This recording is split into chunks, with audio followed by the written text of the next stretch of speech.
You murdered your husband with witchcraft, and then you were burnt because then it was the crime of treason. The thing that interested Steve and I, what we've been wondering, is it seemed quite random, didn't it? Yeah, it did, yeah. Why would people be accused of being a witch? You know, what gave them away as being a witch? Well, we've got this idea, I think, today that, you know, as soon as anything went wrong, you know, the chickens had died, people couldn't understand it. They would blame people randomly. It was about kind of knee-jerk scapegoating. But it's actually very hard to get a witchcraft accusation going. And people don't just randomly accuse anybody. These are often suspicions and accusations that are built up over a very great length of time. Say I thought Steve was a witch. What sort of things would I look at?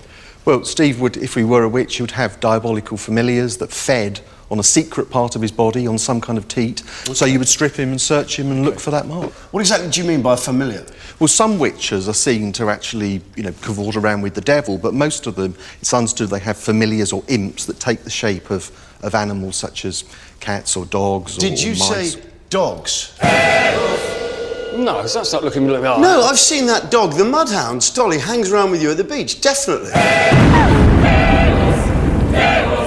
That's just Nick's dog that comes up to me for some reason. No, it comes up to you all the time. Anything else? Have you been feeling at all unwell lately?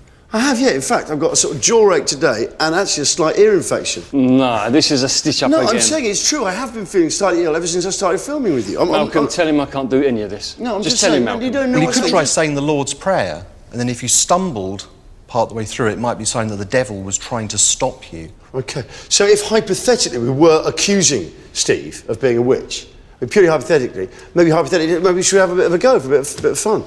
But just Steve, we're not going to hang you or anything. This is a stitch-up again. It's not a stitch-up, I'm just saying. It's a stitch-up again. It's not. Go on, just try it. I mean, we're not accusing, I'm saying, hypothetically, let's say we're accusing you of being a witch, so hypothetically, go on, genuflect and give us the Lord's Prayer. Just say, just take it in your own time. I mean, we're not going to be too harsh on any stumbles or anything. Our Father, that art in heaven, hallowed be thy name. Thou... Ah, he's a witch! I'm not! He's a witch! Take him out! I always stumble! He's a witch!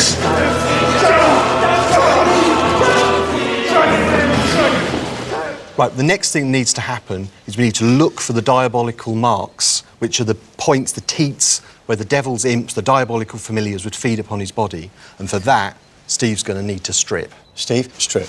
This is a stitch-up, again. It's not a stitch-up. I think we're going to have to do it, Steve.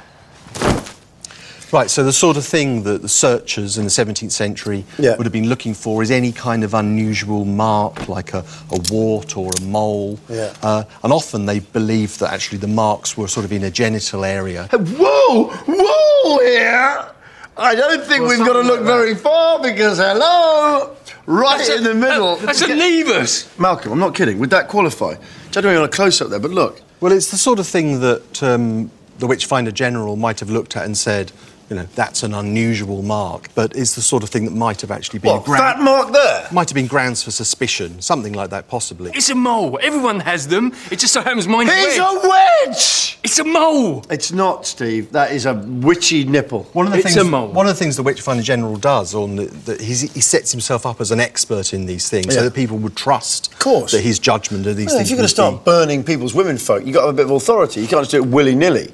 This is a stitch-up, Malcolm. It's not a stitch-up. I'm saying there is quite a strong case. I mean, how much more do we need, Malcolm, before we start taking affirmative action? There certainly are other tests which we could do. And what are they, Malcolm?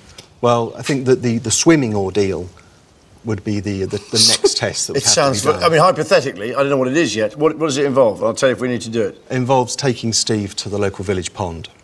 I think it's wise to do it. That's not a good idea, Well volunteered, Malcolm. Steve. I'm not going in the pond. You are going in that pond. I'm telling you, I am not going in that pond. Oh, yes, you are. Move. Move! Move, Steve! Come on, Malcolm, put the boot in a bit. Move, Steve. The water ordeal was an inversion of a baptism, the idea being that the pure element of water would reject a sinner. In other words, if you sank, you were innocent. If you floated, you were a witch. So if this was 17th century, Steve would actually have been tied. He would have had a rope round the middle, and he probably would have had his opposite thumbs and toes tied too. People often think that it's a catch-22, so that you couldn't win either way. But if somebody had drowned, then it would have actually been an act of murder in the community. This wasn't a conclusive test. It was just something people did for themselves as a piece of like public theatre to prove to themselves that their suspicions they had inside them were actually true. OK, well, here's Steve here, our very own hypothetical witch. In your own good time, you'd like to turn around. So how would I have done this then, Malk? Well, people from the village would have got hold of him and, you know, unceremoniously just chucked him in. OK, just, what, just they literally gone like that. Are you ready, Steve? No. 3... He floats! He's a witch! He's a witch! I'm sinking! Witch! You're not, mate. You're floating! This is sinking! It's not... I'm sinking! I'm sinking! How long would they've typically kept them in there for? I'm sinking! Probably not very long. I mean, often these were done in winter, people would have frozen to death. Just keep it down, Steve. I'm trying to do an interview up here. But in a moment like this, where he appears to be floating, this is where the witch finder would say, right, now you've got enough. You just need to get those witnesses up before a magistrate in order to give evidence. So, hypothetically, though, if I was a witch finder, could I just call it in now and say that's case closed? To give evidence. So, hypothetically, though, if I was a witch finder, could I just call it in now and say that's case closed? End the whole process. Would that be fine? Well, if you were a witch finder, the thing you would really want now is a confession. There's no substitute for a confession coming from the witch's own lips. There isn't, is there? There is no substitute for an actual witch confession. And you just get it however you can, can't you? Yeah. OK. Has this place got a cellar? I believe it has. Follow on, Steve. The persecution of witches increased dramatically after the ascension of James I, who feared their dark arts and wrote a book on demonology that included ways to spot a witch. The bloody persecution reached its peak 50 years later as the country embraced the strict beliefs of Puritanism. The most notorious figure in the witch hunts of the time was the self-styled witchfinder general Matthew Hopkins. In a 2-year period, Hopkins was responsible for the deaths of over 100 witches, a fifth of all the witches hanged in the 16th and 17th centuries. Witch coming through! A religious zealot, Hopkins was infamous for his cruel and ingenious interrogation techniques. Over the course of 3 sleepless days and nights, Hopkins would constantly harangue and coerce the accused to confess. We haven't got 3 days, so how do we get a very hasty confession?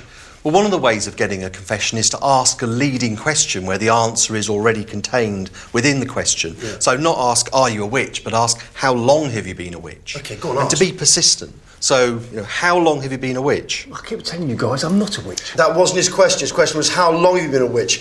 When did you first meet the devil? I've never met the devil. No, when did you first meet the devil? I keep telling you guys, I've never met the devil and I'm not a witch. When did you first of all meet the devil? I've never met the What have you done with Satan? I never met Satan. OK, and now you're getting a feel for Well, the thing about that as well is it isn't just that somebody would say, oh, well, I'll just give in and tell you what you want to hear and then you'll leave me alone. But actually, that we can also imagine that the suspects believe in the devil too, and maybe under that sort of pressure they start to feel maybe I really did do this, maybe I am a witch. So that what you sometimes find is that the 2 stories, the demonologist's leading question, is graphed together with the life story of the accused. So it makes a kind of seamless narrative, which you can imagine sounds incredibly convincing as a confession when it goes before a jury.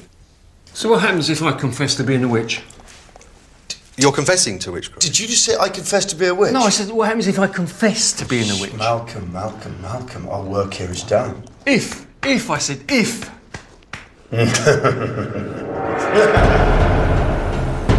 After the confession, a witch would be tried in a courtroom. But public hysteria made these a mockery. They were noisy and chaotic places, and witches couldn't hear any charges or evidence. They were also refused any defence. So that's it then, we've been through the whole process. Yeah, well, Steve's confessed. The confession was often seen as a gold standard of evidence. He's spoken of his own witchcraft from his own mouth, and so that was the sort of thing that would impress a jury. And if the jury found him guilty, then there was only one sentence the judge could deliver, and that was hanging by the neck. So set the scene for us then. How would our day end? Well, he wouldn't have been lynched like this. There's a bit of licence here, this would have been at the county assizes, where the whole town, people would have come from all over the countryside. There would have been a carnival atmosphere, it would have been buzzing, and everyone would be waiting to see somebody being hanged from the gallows. Cheer up, Steve. Carnival Carnival atmosphere. Go on, give him a show, mate. He may well have given a kind of last dying speech to the crowd to edify them, make them feel that they shouldn't follow the sinful path of his life. And then he would have climbed up the ladder and then ready for the hangman to turn him off. Something to bear in mind about this is that, you know, this wasn't the kind of hanging where it broke your neck. This is where you'd actually, you'd strangle to death. Slow. How do you feel, Steve, up there after the trials as the dad? I know you messed around today, but when you actually think about it, when this actually went on, you know, I was a bit scared today, even in the pond. I don't know, yeah, I'm going to swim. Yeah. Whatever happens, I will swim. Yeah. So I'm guilty. I'm instantly guilty. Yeah. And then I would have been dragged over here and I would have been hanged. Well, no, we take you to the cellar first, to be fair, to force a confession. Yeah. But You know. yeah, it's frightening. Well, do you know what, Steve? You've done really well today, mate. You really took one for the team getting in the pond, because that was cold. Thank you, mate. And you might think I was, you know, I'd have done that myself, yeah, if I hadn't had that, you know, that, the ear infection. Colin's going to get a pint. Come on, Malcolm, we'll take him for a pint. He's been a good lad. Come on, Steve. Thank you very much, Malcolm. That was excellent. No, Thanks for helping out. Obviously, Steve, we knew you weren't really a witch. You knew I wasn't a witch. Of course I know. That's why you're a hypothetical witch. You know, all the time. Steve, all the time we knew you were a hypothetical witch. There was no way we were actually going to string you up and stuff. It was hypothetics. Obviously, you're not a witch.